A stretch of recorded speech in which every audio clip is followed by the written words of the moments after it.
we're going to use this flip chart first. So I'm going to draw, well, we're going to collectively draw a few really basic pictures.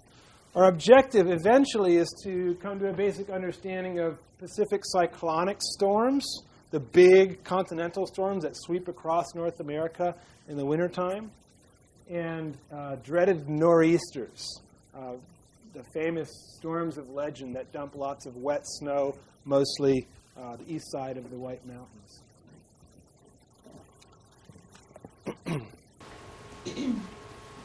First, we're going to talk a little bit about how air circulates on planet Earth. And it may seem a little ironic, but we're going to begin our story not in the north, but in the tropics.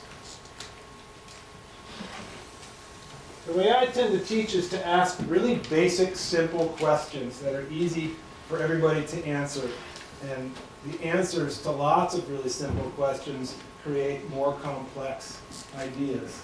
So if this is planet Earth right here, and this is roughly 0 degrees, and here we're at the poles, around 90 degrees, exactly 90 degrees. Where on planet Earth is it the warmest most of the time? Yeah, in the equatorial regions, right around here. Great. And what does hot air tend to do relative to cool air? Rise. Okay. Why does it rise? Displaced by cold air. Yeah. The molecules get excited and start to move around, bump into one another, and move to an area of less pressure. There's less pressure always up than there is down because there's less weight of gravity, a smaller pillar of air bearing down on you. So long story short, global air circulation, as we conceptualize it, often begins with hot air rising in the equatorial regions. So there's our hot air. Just lucked out that we got a hot orange pen. Great. So in order to understand what happens to this air next, we need to take a few tidbits of physics as gospel. We won't have time to go into exactly why this happens. As hot air rises, its temperature cools. Does anybody know the rate that it cools at? 1 to 3 degrees per 1,000 feet. Is that what you mean? You're kind of close. It's 3 to 5.5 degrees per 1,000 feet, depending on if moisture is condensing out of the air mass or not. We're talking about a tropical air mass here. So there is moisture condensing. So the air is going to be cooling at about 3 degrees Fahrenheit per every 1,000 feet. As air cools, and you all who have hiked mountains in the Northeast know this full well, what happens to its ability to hold moisture in vapor form? It goes down. It goes down, right? So the rising, cooling air mass becomes cold and wet, and it precipitates its moisture out. So the equatorial regions are characterized as being warm, moist areas. In terms of a pressure cell, when the pressure of the air mass is leaving the surface, when it's moving up, we call that low pressure or high pressure. Up there on the screen. Yep, it's low pressure. So the equatorial regions are characterized by low pressure. So what does this have to do with winter storms? Well, all this air that's rising off the equator has to descend somewhere. Now it's cool air. And what does cool air do relative to warm air? It sinks. And as it sinks, it warms at that higher rate, 5.5 degrees for every 1,000 feet that it sinks. Can it sink here? No. Why not? Yeah. Yeah, there's a perpetual cushion of warm air preventing the air from descending at the tropical latitudes. So where does it sink? Yeah, it sinks Current. like this. It sinks north and south of the equatorial regions, creating what we call subtropical high pressure cells. These are areas, whoops, don't look at that. It's too sophisticated for us.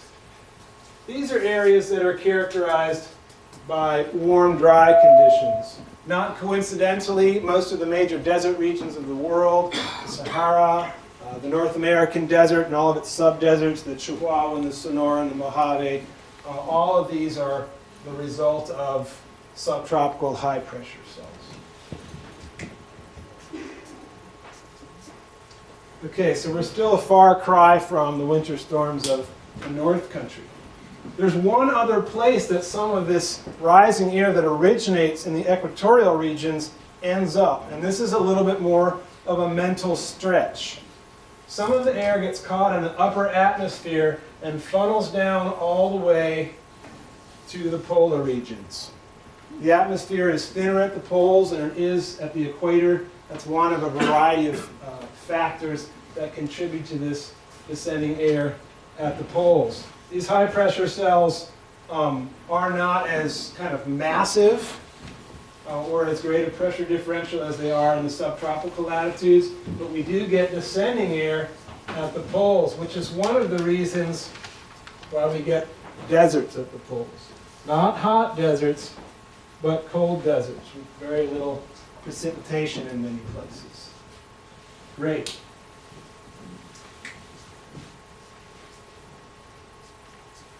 So low pressure at the equatorial latitudes, high pressure at the subtropical latitudes, and high pressure again at the poles. These latitudes here tend to be about 70 to 90, give or take 5 or 10 degrees depending on the season. These latitudes here tend to be about 0 to 20. These latitudes here about 20 to 40. What major latitudinal belt is not in the picture? 40 to 70. Yeah, where we live. Yeah, and where a lot of the landscapes and cultures that we're very familiar with live. Scandinavia, England, North America, Canada, the northern part of the United States, parts of South America that experience similar climates, like the region of Patagonia, the South Island of New Zealand, Tasmania, Southern Africa. All of those are regions that occur between around, well, upper 30s anyway, to 70. Major areas that we're concerned with. So our question then becomes, how does this simple dynamic of global air circulation create wind patterns that can give us big fronts at the subpolar latitudes? Because we know that the subpolar latitudes are going to be areas of relatively low pressure. I did include a textbook diagram of global air circulation as we've just drawn here. For me and for our purposes, this diagram is a little bit too complicated to dissect, but many of you have seen these types of diagrams in textbooks before. The cells that we just drew include the Hadley cell, which originates in the tropics, and the polar high pressure cell, which ultimately affects the poles here. What we're going to talk about is how that cell right there, that low pressure cell in the subtropical latitudes, is created.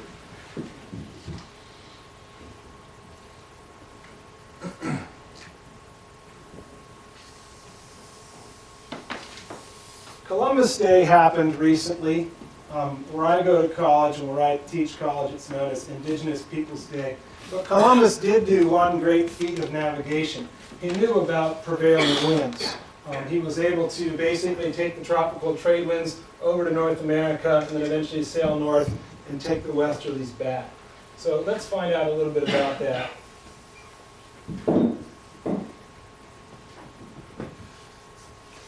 This is the Earth with the equator. We know from our last little session that warm air is rising from the equatorial regions and descending between 20 and 40 degrees north and south of the equator. We're going to focus on north of the equator right here. What this results in is a series of high pressure cells that occur on both sides of the equator. Because of the shape of the Earth and the spin of the Earth, as the air flows down to create these high pressure cells, it doesn't just go out in all different directions like this, which is what you would think a descending air mass would do on a flat surface that isn't moving. What does it do instead? It spins. Does anybody know what direction it spins off in here in the northern hemisphere? Yeah, it spins off clockwise. So these high pressure cells are characterized by rotating arms that look like this.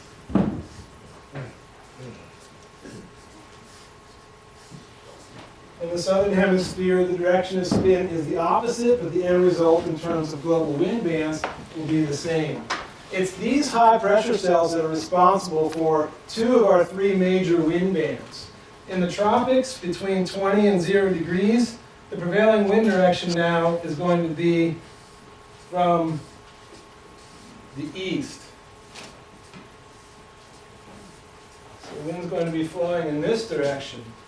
What about between around 30 degrees and 60 or 70 degrees north? What about here in Vermont? Yeah, we get the temperate prevailing westerlies moving across just like this. But what's happening at the pole?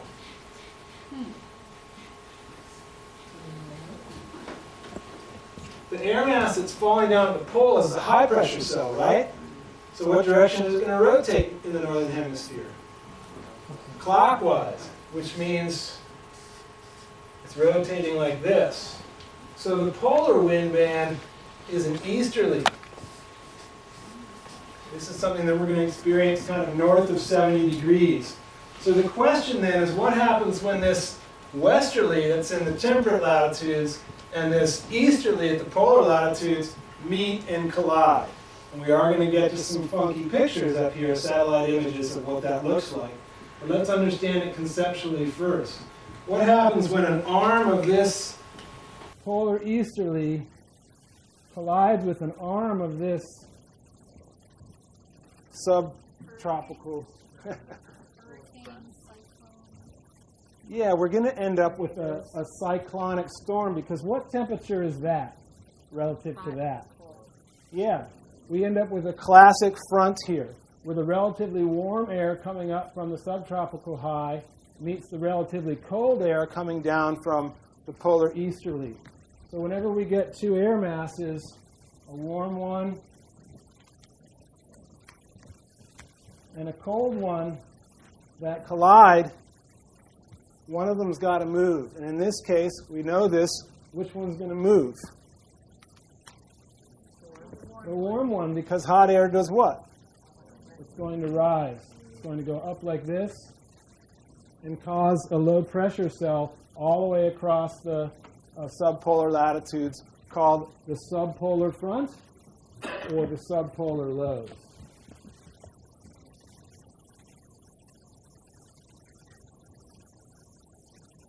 And what that ends up looking like is this. A series of lined up counterclockwise rotating storms, or cyclones. A counterclockwise rotating storm is always called a cyclone. A clockwise rotating storm in the northern hemisphere is an anticyclone. So we've just created the perfect recipe for a lineup of cyclonic storms. Are you talking about Earth level, or how high does it go? This is mostly in well, all the way from the low to upper atmosphere. Yep. It will vary. It's a good question.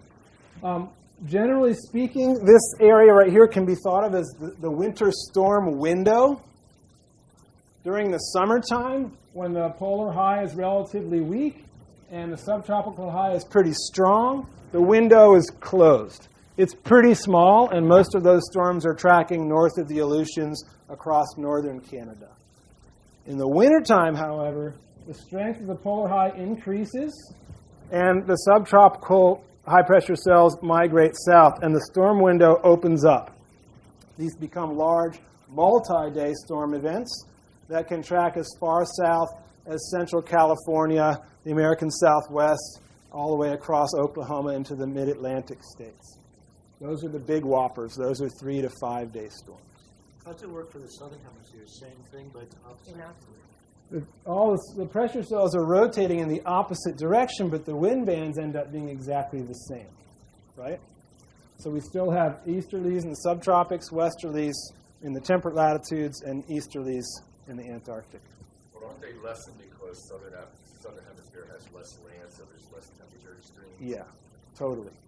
There's no there's not nearly as much continental effect as we have in North America. So this is just a kind of classic textbook picture of global wind bands that you probably have all seen your whole life if you studied geography. Geography is not part of high school curriculum much anymore, so you all may be the last generation to be able to sit in on this session and go, oh yeah, I know what that is. Yeah, they're clockwise. Oh yeah, we have westerlies here. Dartmouth is the last Ivy League college to even have a geography department. When I did my graduate degree, it was really in mountain geography, but I was afraid to call it geography because I didn't think I'd get jobs. So I called it alpine ecology instead. And I have a job. Not quite sure what happened to the slide here. But the point here is that the subpolar front is a collision of the opposing air masses, the westerly from the temperate latitudes, the easterly from the north. And the result are a series of low-pressure cells called cyclones. So what we're going to do now is look quickly at the two different types of cyclonic storms that are a result of this.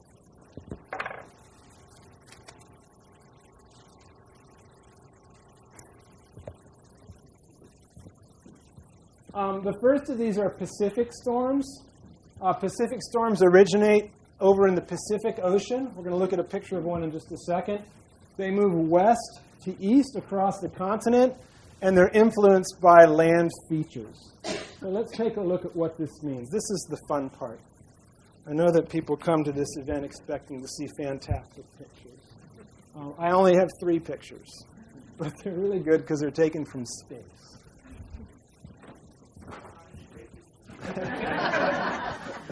You know, it's an interesting question. When I teach at Sterling, I almost never show pictures that I didn't take. As you all know, images have become ubiquitous. I'll show slides after slides of places I've been: the Himalaya, the Alps, Scandinavia, New England, the Southwest. And at a certain point in my classes, now this is a tangent, by the way, one of my students will go, "Wait a minute. Did you take these pictures?" 20 or 30 years ago, that never would have happened. It would have been assumed, right? So I did not take this picture. I wish that I had. I have seen Greenland from space, and it's fantastic. So this is a classic Pacific cyclonic storm. How can we tell that it's a cyclone? It's rotating counterclockwise. This is a particularly large cyclonic storm. These are the Aleutians right here. It's exactly where it should be for an early winter storm lineup. This happened to have been a late October storm. Great. So you can see the westerlies coming in, the easterlies coming down, and it's causing a spin out. It's like a big eddy in the otherwise consistent and predictable currents in the atmosphere. And where is that eddy bound? It's going from west to east. So this is Vancouver Island, about right here. It's going to make landfall in the Pacific Northwest. Much of its moisture is going to get wrung out by the Sierra Cascade axis, but these are big storms. This one's going to keep going. What's going to happen as it moves across the Sierra Cascade axis? What's the next region that it will encounter? The Rockies. Eventually. Yeah, the Rockies are starting to join with the Sierra Cascade axis there. But first, it's going to have to travel across the northern portion of the Great Basin, a desert region. Why is it a desert region? The snow got dumped on the mountains. Moisture got wrung out of this storm, and this storm is now thirsty. And as it descends over the Sierra Cascade axis, it becomes a mini high-pressure cell just for a little while, and it starts to suck up moisture from the land all around. That's part of the rain-shadow effect. So not only is the moisture wrung out, but the air mass is now accumulating moisture at the expense of the land. It will keep moving across the continent, picking up moisture. It will dump some more on the Rockies. It may get augmented by new moisture coming in up the channel of the Great Plains from the Gulf of Mexico. Eventually, it will get here. What's for a thirsty air mass to drink here? Yeah, Lake Superior, Lake Michigan, Lake Huron. Who's next? Erie, Lake Ontario. Great. So this storm in this particular picture is abnormally large. We almost never get cyclonic storms quite this big. This is a storm that's going to be a 5-day event, and there's going to be big airport closures in Chicago O'Hare. So when you say storm, it's not really that bad over here, just big snowfall. Like, how does it affect us? How do we see that now? That's a great question. So how we experience this on the ground is going to depend on where we are at a given time as the storm migrates. So if you live in Michigan, right here, how are you experiencing this storm on this day? What direction is the wind coming from? It's coming from the southwest, right? So you're experiencing this as a southwesterly storm that may be beginning as warm, moist, sticky precipitation, right? If you were a skier, this isn't something that you would be concerned about if you were skiing in the mountains. There's no avalanche hazard associated with it. It's going to be mashed potatoes storm, right? But 2 days later, when this storm is over here, you're going to be experiencing this as a northerly. It's going to be bringing in cold continental snow from the southern portion of Hudson's and James Bay, which is frozen, therefore continental at this time. So how you're experiencing the storm on the ground is going to shift as the storm moves across your given location. In this particular case, if you're just south of the kind of so-called eye of the storm, it's going to start warm and wet, and it's going to go out cold and dry. The last wind that you're probably going to feel from this storm is going to be a trailing northerly. You can see that there are some other ones lined up. That's probably another cyclonic storm off the Pacific there. The Great Lakes are a great rejuvenator. If these storms haven't picked up a lot of new moisture from the Great Plains, they're going to get it from the Great Lakes. And then, Even when the lakes are frozen? not as much when the lakes are frozen, then they become basically continental, right? So is that one reason why global warming is making storms worse, because there's more water being picked up? Sure. I mean, if Hudson's Bay were to remain liquid all year round, the entire dynamic of the Hudson's Bay Depression and how far south all those polar air masses come, and how far south the tundra and the tree line comes in the kind of east-central portion of the Arctic, would move north real quick. Right now, Hudson's Bay acts as a refrigerator in the summer and then an icebox in the winter. If it were to remain, or if it were to remain liquid, it would act as a refrigerator in the summer and a moderator in the winter. It would become maritime there, where now it's continental. Yeah. So from weather forecast perspective, like they can't be too wrong. What do you mean? Well, they have all those information, so they can predict. Oh yeah. 1 day, 2 days. Oh yeah. And interestingly, we think of, we call ourselves, we consider ourselves on the eastern seaboard here. From a climatological perspective, it's kind of a misleading term. Our continental, our snowpack in the Whites, for example, is predominantly continental in nature. Most of the storms come from the west. They come across the continent. We don't have a lot of maritime storms here the way we would right on the coast of Maine, or if we were on the west coast facing the prevailing winds. There's one storm system that we're going to get to where we do get a maritime snowpack, and those are nor'easters. With this storm here, this is bringing in the powder. This is bringing in the cold snow from the continent and the cold air.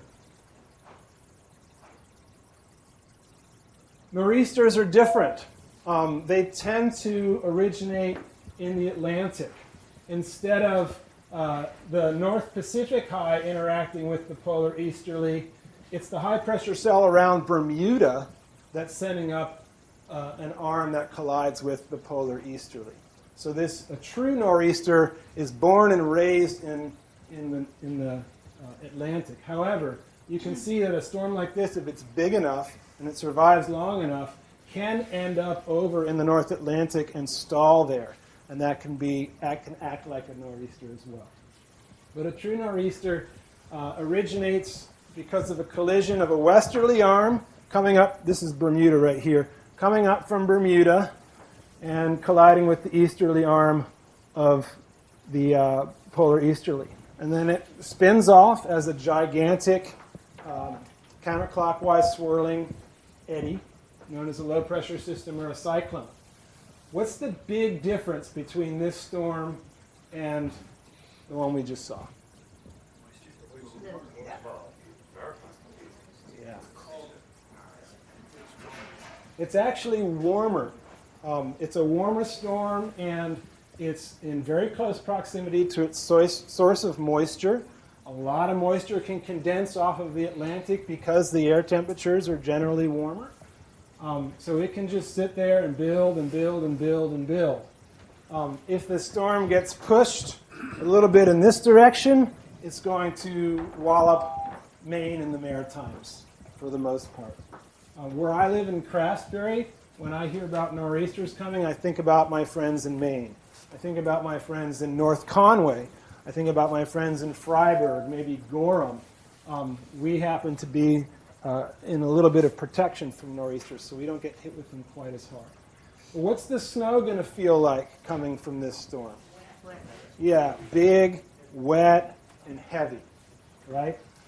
What's the big hazard from these storms? Yeah, mechanical damage, ice, heavy snow, strong winds, as you all know.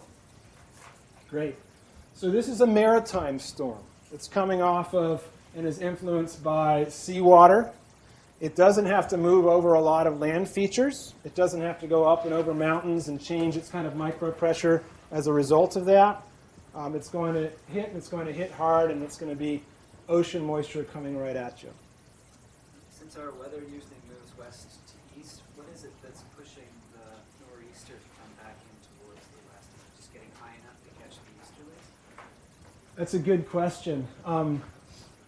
And one that I can't properly answer, but I know because of other air masses that can occur adjacent to this one, it can cause the nor'easter to kind of stall out and sit there for what would seem like an abnormally amount of time, rather than scooching off towards Iceland and Great Britain, where when we see one of these things, we would just assume it would go, right? Does the seawater have a difference in freshwater as far as the storm? It has more to do with water temperature than it has to do with salinity. Just as a lifelong New Englander, anytime one snowflake falls these days, it's often referred to as a nor'easter. So that's all I have prepared for folks. I'd be happy to entertain a couple more questions or comments. I tried to keep this my objective was that people would walk away with either a newfound or refreshed understanding of the large-scale dynamics that go into the winter storms. I know you all have experience with them on the ground, so I didn't include lots of pictures of life on the ground during the storms.